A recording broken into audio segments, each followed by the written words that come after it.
बिस्मिल्लाहिर्रहमानिर्रहीम। My dear students, अस्सलाम वालेकुम। आप देख रहे हैं math with Yasir Arafat and we have to discuss the exercise 2.1। First है Karachi board new book, that is question number 6। Which of the following matrices are the skew symmetric और the symmetric. हमने पिछले लेक्चर में ये बात डिस्कस की थी कि अगर आपको मैट्रिक्स ए दिया हुआ है और उसका अगर आप ट्रांसपोज लेते हैं और मैट्रिक्स ए आ जाता है तो इसको हम कहेंगे सिमेट्रिक। और इसी तरह से अगर आपने किसी मैट्रिक्स का ट्रांसपोज लिया और with opposite sign of the same matrix आ गया तो उसको हम स्क्यू सिमेट्रिक कहेंगे। तो this is symmetric and this is skew symmetric. तो आइए हम देखते हैं कि ये सिमेट्रिक है या स्क्यू सिमेट्रिक है। So we'll suppose that the name of this matrix is A -5 -6 5 0 7 6 -7 0। ये हमने लेट कर लिया कि ये मैट्रिक्स ए है। Now take out the transpose on both side. दोनों तरफ हम ट्रांसपोज ले लेते हैं।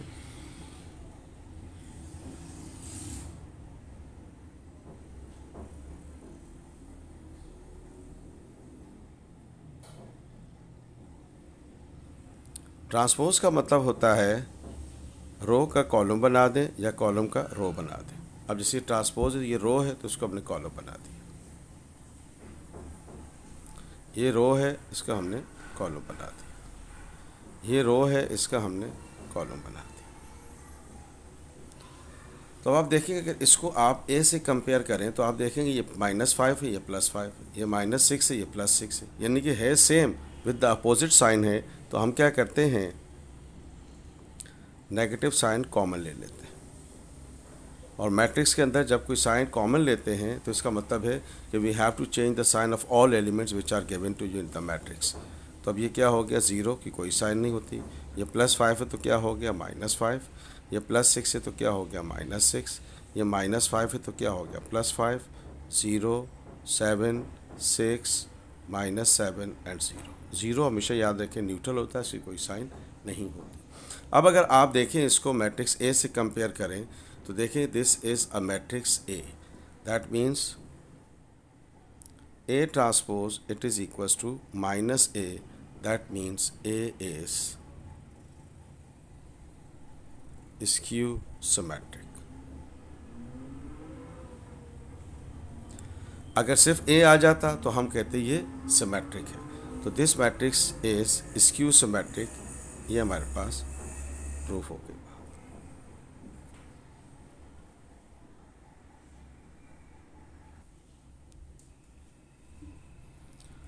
Okay students, now come to the same exercise, question number 7. Find the index of the nilpotent matrix. अब nilpotent matrix क्या होता है कि अगर आपको कोई भी मैट्रिक्स दिया हुआ है उसको उससे मल्टीप्लाई करते जाएं और जब तक कि नल मैट्रिक्स ना आ जाए उसको हम मल्टीप्लाई करते रहेंगे और जिस पे वो नल मैट्रिक्स आएगा उस पर जो ए के ऊपर पावर होगी वो उसका इंडेक्स कहलाएगा। जैसे अगर आपने ए को ए से मल्टीप्लाई किया, a² आ गया लेकिन 0 नहीं आया। फिर a² को a से मल्टीप्लाई किया तो अब आपके पास 0 आ गया, मैट्रिक्स नल मैट्रिक्स आ गया, तो a पावर 3 आ गई, तो 3 जो है वो उसका इंडेक्स कहलाएगा। हम लेट कर लेते हैं कि ये a के इक्वल है।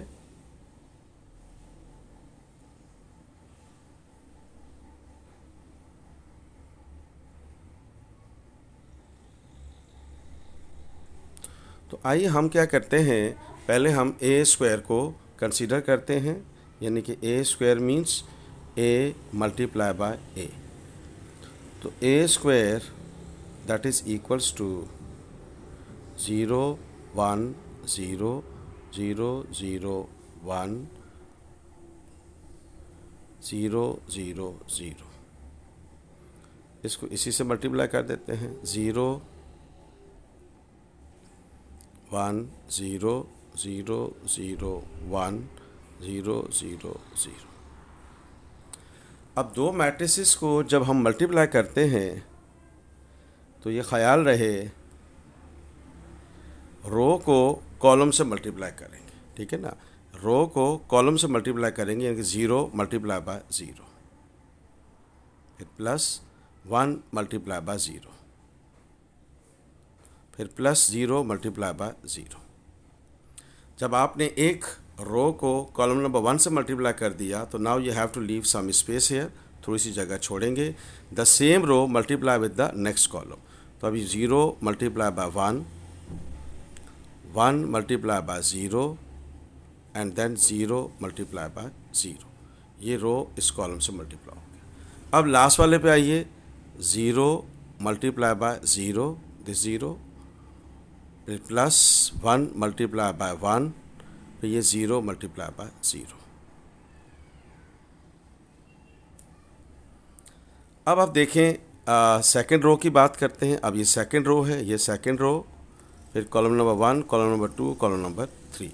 तो अब ये हो गया 0 मल्टीप्लाई बाय 0, 0 मल्टीप्लाई बाय 0, फिर 1 मल्टीप्लाई बाय 0।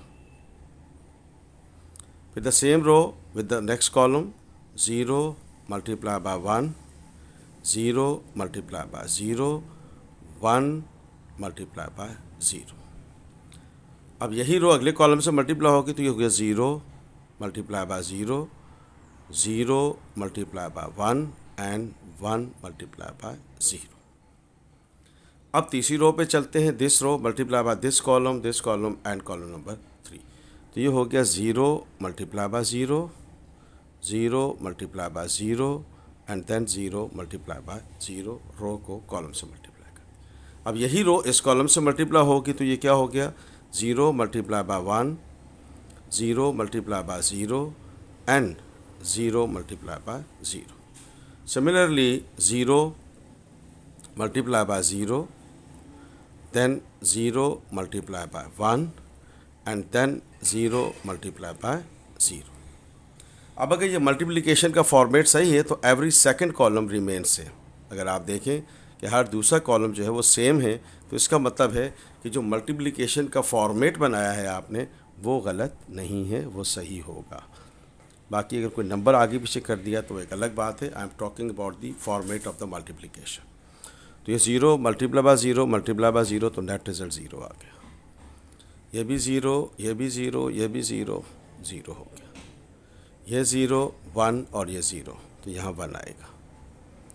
0 0 0 0 0 0 0 0 0, ये भी 0 हो गया।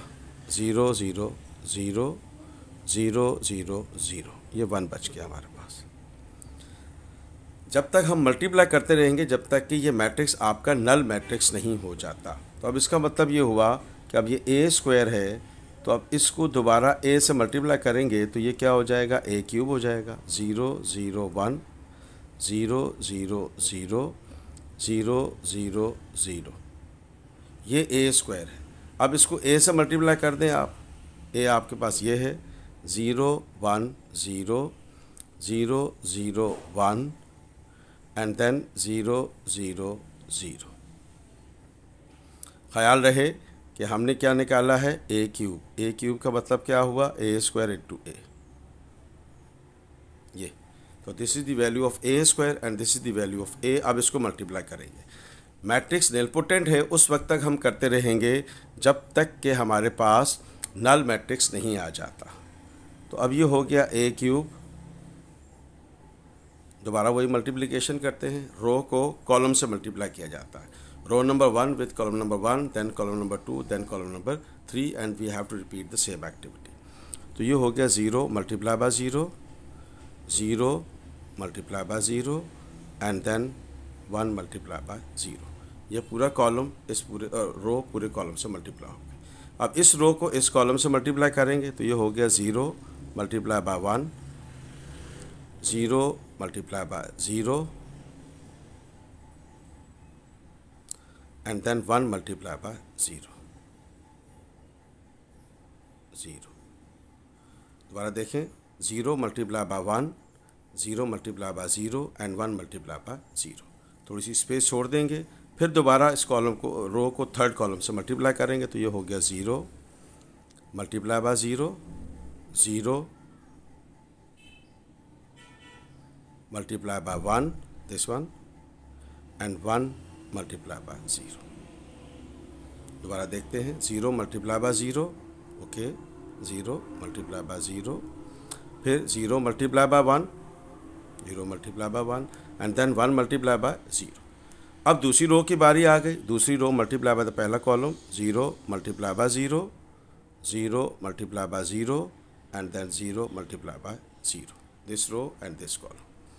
अब दोबारा मल्टीप्लाई करते हैं, 0 मल्टीप्लाई बाय 1, फिर 0 मल्टीप्लाई बाय 0, फिर 0 मल्टीप्लाई बाय 0। सिमिलरली ये रो इस कॉलम से मल्टीप्लाई होगी, तो ये हो गया 0 multiply by 0, then 0 multiply by 1 and then 0 multiply by 0। ये रो हमने इससे मल्टीप्लाई कर दी कॉलम से। 0 मल्टीप्लाई बाय 0, 0 मल्टीप्लाई बाय 1, देखें 0 multiply by 0, then 0 multiply by 1 here, see this one, 0 this row and this column, 0 multiply by 0, 0 multiply by 0 and 0 multiply by 0। Then the same row with the next column, 0 multiplied by 1, 0 multiplied by 0 and 0 multiplied by 0. The same row with this column, 0 multiplied by 0, 0 multiplied by 1 and 0 multiplied by 0. अब आप third row पर आइए, 0 ये रो और column number 1 से multiply होगा, तो 0 multiplied by 0, 0 multiplied by 0 and 0 multiplied by 0. Similarly, this row multiplied by this column, 0 multiplied by 1, then 0 multiplied by 0, 0 multiplied by 0. With the same row with the next column, तो ये हो गया 0 multiplied by 0, 0 multiplied by 1 and 0 multiplied by 0. तो अभी हमने a cube निकाल लिया। अब चेक करते हैं, ये भी 0, ये भी 0, ये भी 0, 0 आ गया, 0 0 0, ये भी 0 आ गया, 0 0 0, ये भी 0 आ गया। This whole factor 0, this whole factor 0, this whole factor 0, this whole factor 0, 0 and 0। तो अब आप देखें कि हमने क्या किया कि a क्यूब की वैल्यू निकाल ली हमने। a को a से मल्टीप्लाई किया, a स्क्वायर आया, फिर उसको a से मल्टीप्लाई किया तो नल मैट्रिक्स आ गया। तो इसका मतलब क्या हुआ, a is nilpotent matrix, nilpotent matrix and its index is 3, index is 3। तो हमने क्या कहा था कि nilpotent मैट्रिक्स का मतलब है कि मैट्रिक्स को आप मल्टीप्लाई करते जाएंगे उस वक्त तक जब तक कि नल मैट्रिक्स नहीं आ जाता। जब नल मैट्रिक्स आ जाएगा तो वो nilpotent मैट्रिक्स कहलाएगा और जिस पावर पे वो आएगा वो पावर उसकी इंडेक्स कहलाएगी। Thank you so much, dear students. We have discussed 2 questions of exercise 2.1 new book. If you like this video, please share it and subscribe my channel Math with Yasir Rafat. Thank you so much. Allah Hafiz.